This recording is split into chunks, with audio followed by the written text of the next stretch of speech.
Fernandes, 68 anos, natural de Vila das Aves, presidente da Câmara Municipal de Santo Tirso de 1999 a 2013, vice-presidente de 1983 a 1999, engenheiro civil de profissão, consultor de muitas empresas na área da engenharia civil, foi também vice-presidente da Junta Metropolitana do Porto e o seu papel de autarca é reconhecido não só no Concelho, mas também em todo o país. É uma das personalidades tircenses com maior notoriedade e esteve presente em todos os momentos mais importantes de Santo Tirso da era moderna. Boa tarde, engenheiro Carlos Fernandes. Boa tarde. Desde já agradeço que tenha aceito o nosso convite para esta entrevista. Eu é que agradeço que me tenham convidado para esta entrevista e para falar essencialmente do meu concelho, do Concelho de Santo Tirso. Está afastado então da vida política em Santo Tirso desde 2013. O que tem feito nos últimos 8 anos? Ora bem, eu estou afastado da vida política tircense, de facto, porque tal como disse numa grande entrevista em 2015, a um jornal local, ao Entre Margens, e eu disse que não seria mais candidato a órgão nenhum em Santo Tirso. Eu entendo que há um tempo de entrar na política e há um tempo de sair. E quando se tem o gosto de ter desempenhado um papel político, voltar atrás, penso que é um erro. Eu decidi não voltar atrás em Santo Tirso. Ao nível político, portanto, local, não me candidatei até agora, não me candidato. Ao nível distrital e nacional, continuei a ter atividade política. Eu sou membro do secretariado distrital do PS do Porto, cujo líder, cujo presidente é o Dr. Manuel Pizarro. Cheguei a pertencer a órgãos nacionais do partido, nomeadamente à Comissão Nacional e à Comissão Política Nacional, e irei continuar com calma, sem frenesim, até ao momento em que entender que devo fazer outras coisas. Quem são as suas grandes referências enquanto pessoa, enquanto engenheiro e enquanto político? As minhas referências enquanto pessoa são os meus pais, como é óbvio, já agora a minha mãe, porque está muito bem, muito lúcida e tem 92 anos e é uma grande conselheira, a minha família direta, a minha mulher, Paulina, e os meus filhos, que já são homens, já têm filhos, eu já tenho netos. Portanto, ao nível pessoal, esta é a minha referência. Ao nível da engenharia civil, tenho muitas referências, porque eu estou muito ligado à engenharia, estou ligado à Ordem dos Engenheiros, sou membro do Conselho Fiscal, apoio agora um novo bastonário para a Ordem dos Engenheiros, mas tenho uma referência da Faculdade de Ciências e Tecnologia da Universidade de Coimbra, onde me licenciei, que é o professor Leginha Serafim, que é um homem que foi um dos maiores especialistas em túneis do mundo, que foi o engenheiro projetista da barragem de Castelo de Bode e que foi uma referência na engenharia mundial. Ao nível político, tenho também muitas referências, mas há duas que eu realço. Um deles foi o Presidente da República, Mário Soares, e o outro foi o outro Presidente da República, o Presidente da República, Dr. Jorge Sampaio, com quem convivi muito, acompanhei-o na sua atividade enquanto secretário-geral do PS, enquanto Presidente da Câmara de Lisboa e enquanto Presidente da República, porque tinha o grato prazer de ser convidado para ele em muitas ocasiões.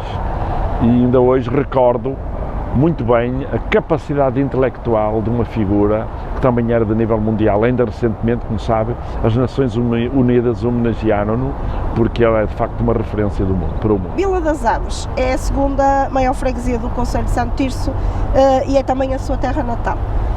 Durante 16 anos, Vila das Aves teve uma junta de freguesia social-democrata. Desde 2017 é governada pelo Partido Socialista. Como considera que está o desenvolvimento de Vila das Aves? As pessoas na rua e o meu trabalho como jornalista consiste maioritariamente em andar na rua.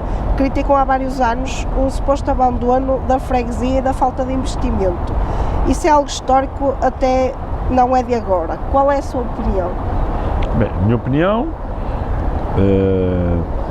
eu conheço melhor do que ninguém a Vila das Aves, porque nasci lá, vivi lá, e praticamente todos os dias vou a Vila das Aves, até porque visito normalmente a minha família, nomeadamente, como disse há pouco, a minha mãe.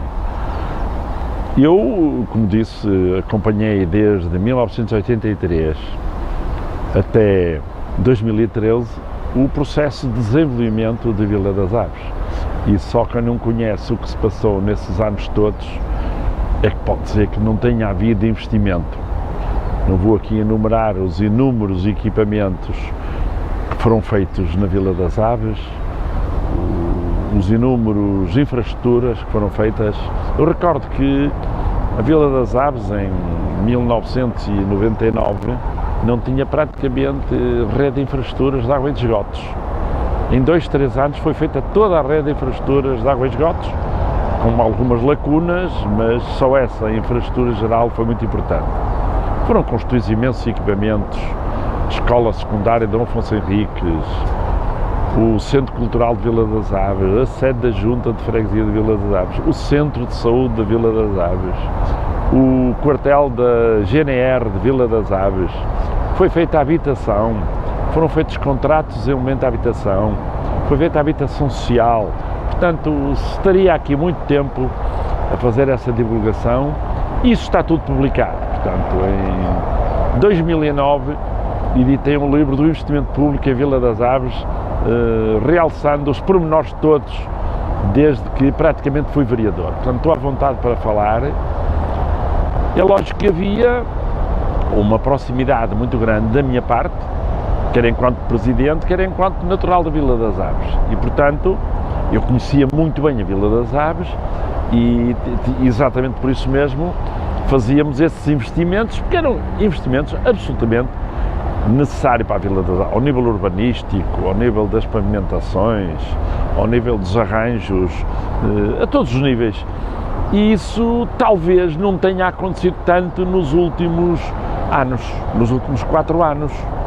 Espero que as coisas se corrijam, mas agora os órgãos eleitos estão reforçados, quer a Junta de Freguesia, quer a Câmara Municipal, é a altura de investirem em grande na Vila das Aves. Vamos agora um bocadinho atrás, alguns anos, mais concretamente até 1982, altura em que o Partido Socialista reconquistou o poder para nunca mais o perder até aos dias de hoje. Antes disso, tivemos as eleições autárquicas de 1976, logo após o 25 de Abril, eleições ganhas pelo Partido Socialista, com apenas 28% dos votos, com uma taxa de abstenção de 26%, e logo em 1979, apesar da derrota, o PS sobe para os 44%, com uma taxa de abstenção ainda menor, de 20%. Nessas eleições é quando surge a famosa AD, e a direita junta acaba por conseguir 45% dos votantes.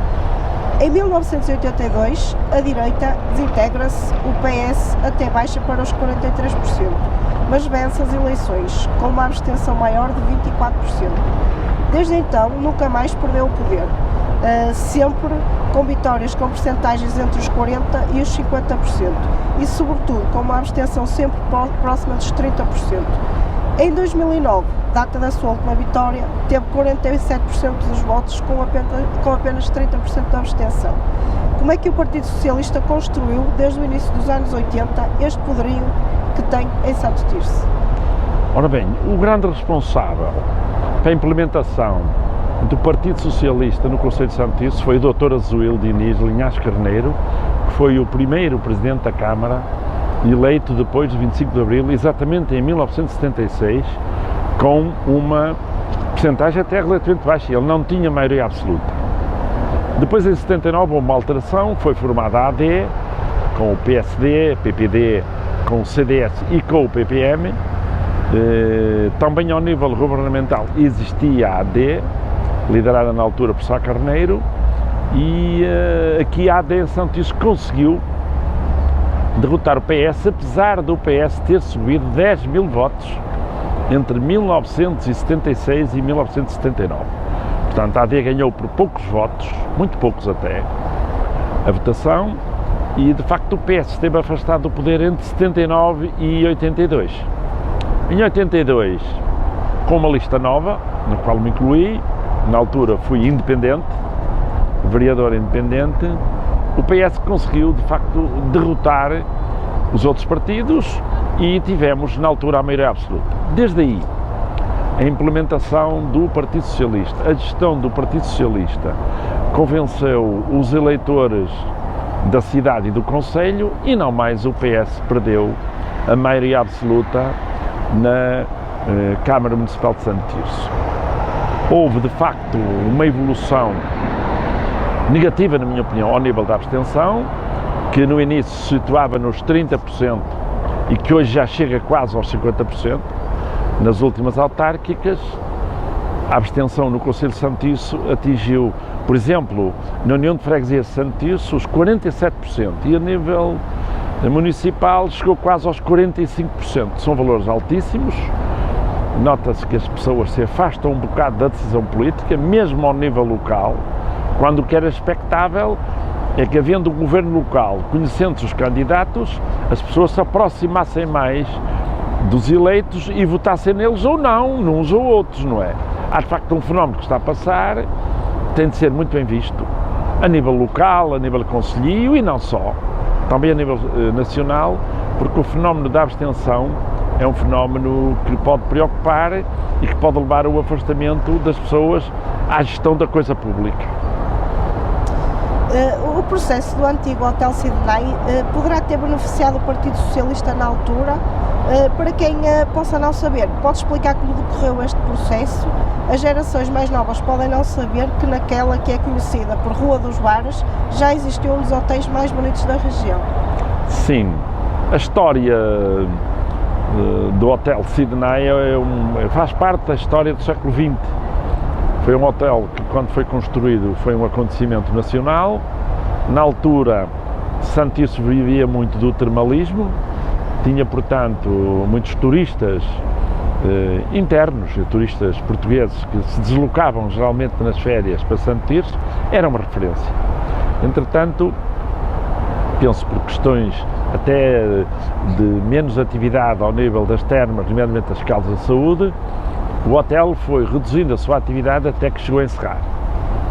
Em 82, para acelerar, dá-se algo que não criou bem junto à população. A Câmara autorizou a demolição do Hotel Sidney, num edifício, substituindo por um edifício que é o edifício do atual Banco BCP, ali na Millennium. Portanto, isso foi muito polémico, até porque a demolição começa exatamente depois do PS ter ganho as eleições no início de dezembro de 1982. O PS só tomou posse da Câmara em 8 de janeiro de 1983.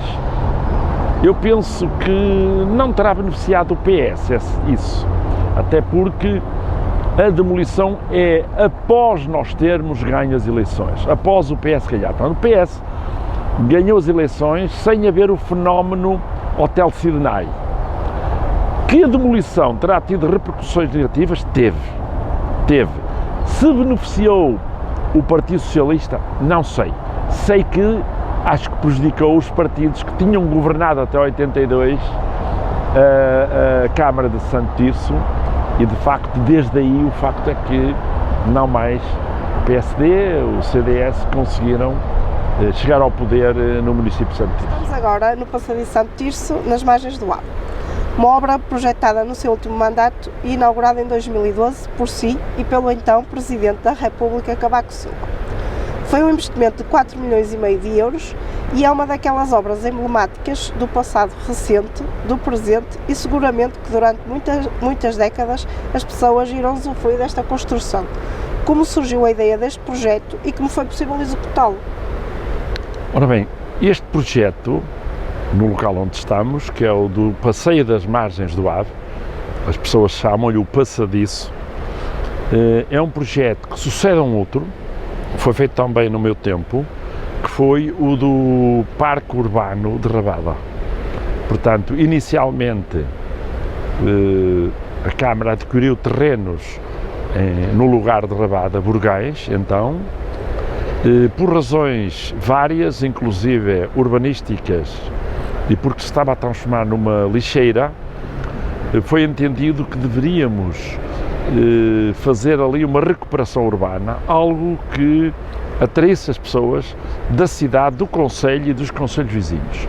Começámos então com o Parque Urbano de Rabada, que foi inaugurado em 2005, e logo de seguida avançou-se para o Passeio das Margens do Ave. Só que o Passeio das Margens do Ave insere-se num projeto mais alargado, que era uma parceria de regeneração urbana, uma PRU, que visava ligar as margens do rio e o rio Ave à cidade, e que envolviam não só esta obra, mas que envolveram também a recuperação da fábrica de Santo Tirso, que a Câmara adquiriu a um banco, e tendo ficado com a propriedade da fábrica antiga, e onde também fizemos grandes investimentos. Por um lado foi este investimento dos 4,5 milhões de que falou, e depois houve investimentos maiores ainda na fábrica de Santo Tirso, que envolveu verbas da ordem dos 7, 8 milhões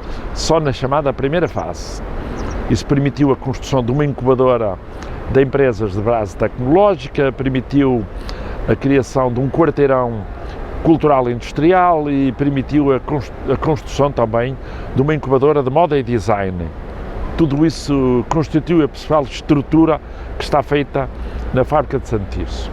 Esta obra é de facto uma obra emblemática, porque é a obra mais visível, é aquela que tem mais ligação à população, e as pessoas de Santo Tirso, pelo que me dizem, pelo que eu vejo, pela frequência, de facto gostam muito de frequentar, num dia como hoje, um dia de sol, passear ao lado das margens do Ave.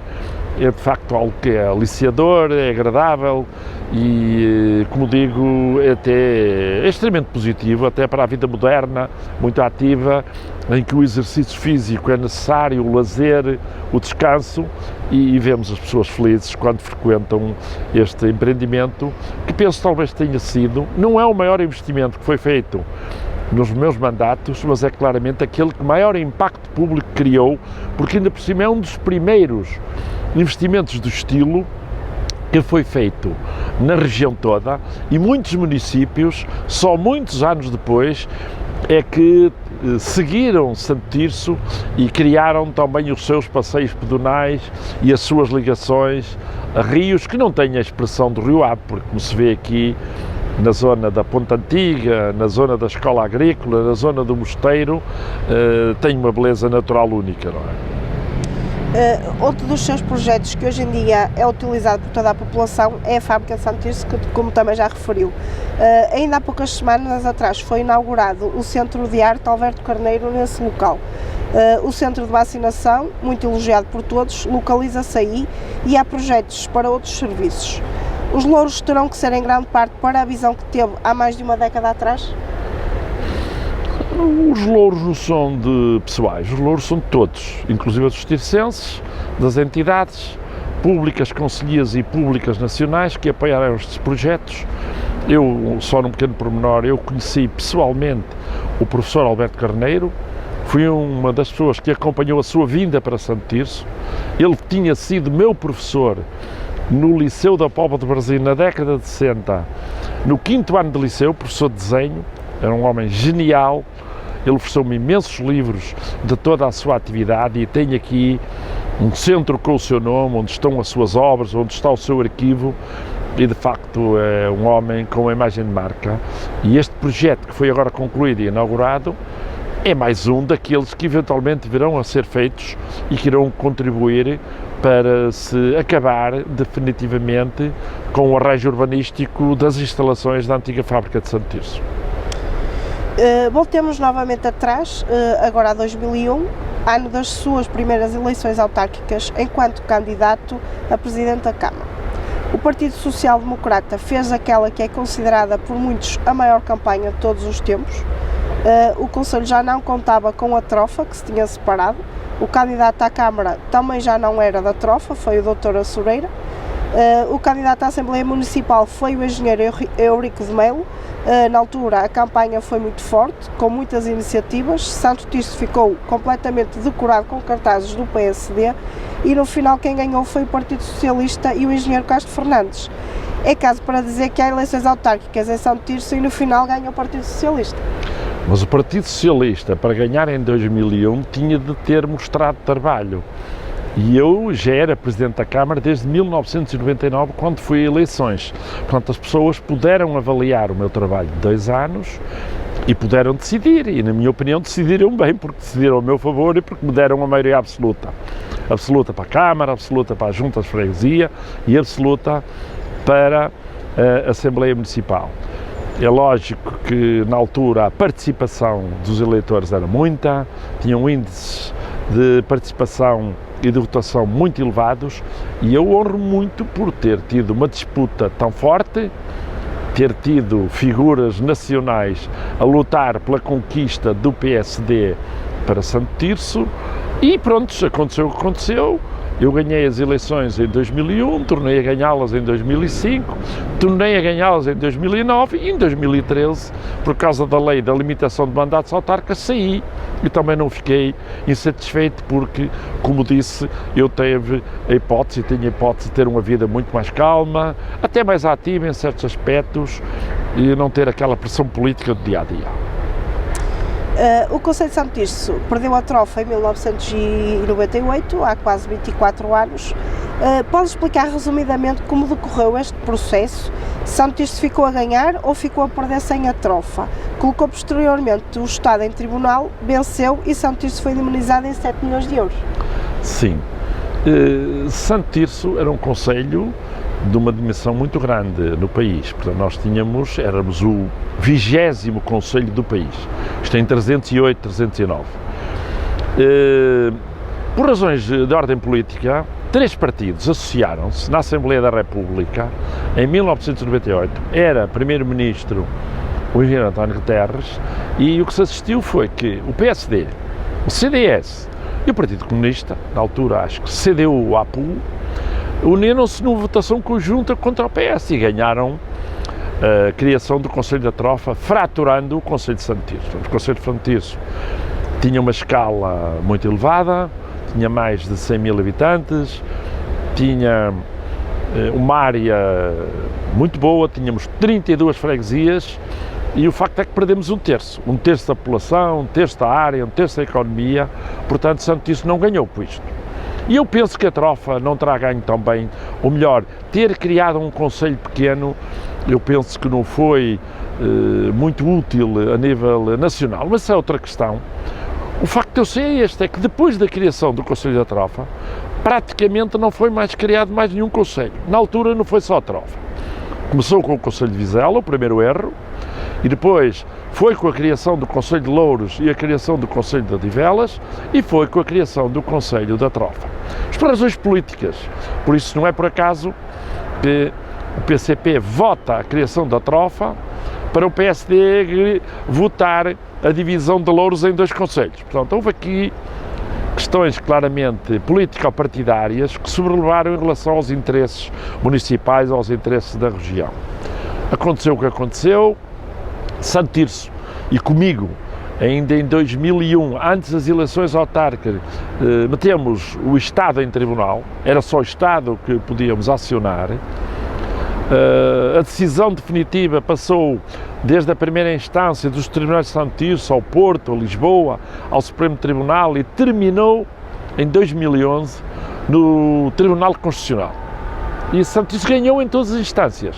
Não ganhou pelo valor que pediu a indemnização era muito mais elevada, ao menos foi atribuído um valor a Santo Tirso, que foi também um reconhecimento público do erro que tinha sido cometido pela Assembleia da República.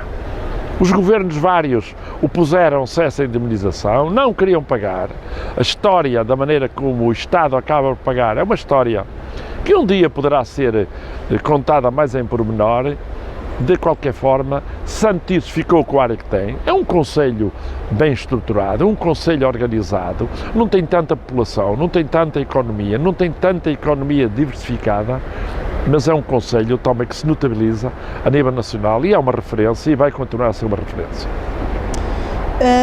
Santo Tirso é conhecido então pela sua beleza, elogiado e reconhecido por todos a esse nível.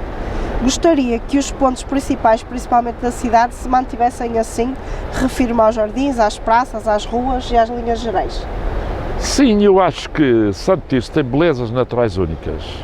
Desde logo, estas margens do Rio Ave, o Mosteiro de São Bento, a Igreja, a seguir o Parque Dona Maria II, o Parque dos Carvalhais, a Praça Conde São Bento, o Lar Coronel Batista Coelho, a Praça do Município, um local de referência também, já de uma arquitetura dos anos 60, 70, tem de facto localizações privilegiadíssimas. Quando falo de Santiço, falo da sede, mas podia falar de muitas outras coisas, do Monte Nossa Senhora da Assunção, da Igreja de Nossa Senhora da Assunção, de vários parques pelo concelho. Referi há pouco o Parque Urbano de Rabada, o Parque do Olival em São Mamede de Negrelos, hoje Vila Nova do Campo, o Parque do Amiero Galego e muitas outras localizações que têm vindo a ser melhoradas. É lógico que com o andar dos anos há mais dinheiro, há mais investimento, há mais opções, há mais áreas já resolvidas.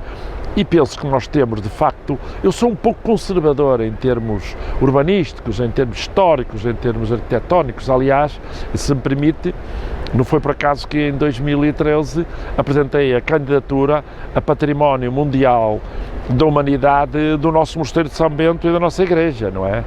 Pelos vistos, não mais andou, ou pelo menos que se saiba não andou, mas era exatamente para referir a nível mundial a importância que este mosteiro teve e a importância cultural que ainda hoje tem, e posso lhe dizer que depois que foi anunciado publicamente essa candidatura, nós recebemos imensos turistas que quiseram conhecer o nosso mosteiro, ele hoje é muito mais conhecido. Aliás, a cidade de Santiço e o concelho de Santiço ficaram também mundialmente conhecidos quando da realização do Euro 2004 e quando a seleção francesa, que era campeã do mundo e campeã da Europa, aqui se instalou e trouxe, posso lhe dizer que trouxe aqui 300 jornalistas em conferência de imprensa, 30 e tal cadeias de televisão, emissões em direto para todo o mundo de mais de 10 cadeias de televisão. O mundo francófono ficou a conhecer o concelho e nós fomos visitadíssimos. Isso é que interessa para desenvolver toda esta zona, que é uma zona com uma beleza natural única.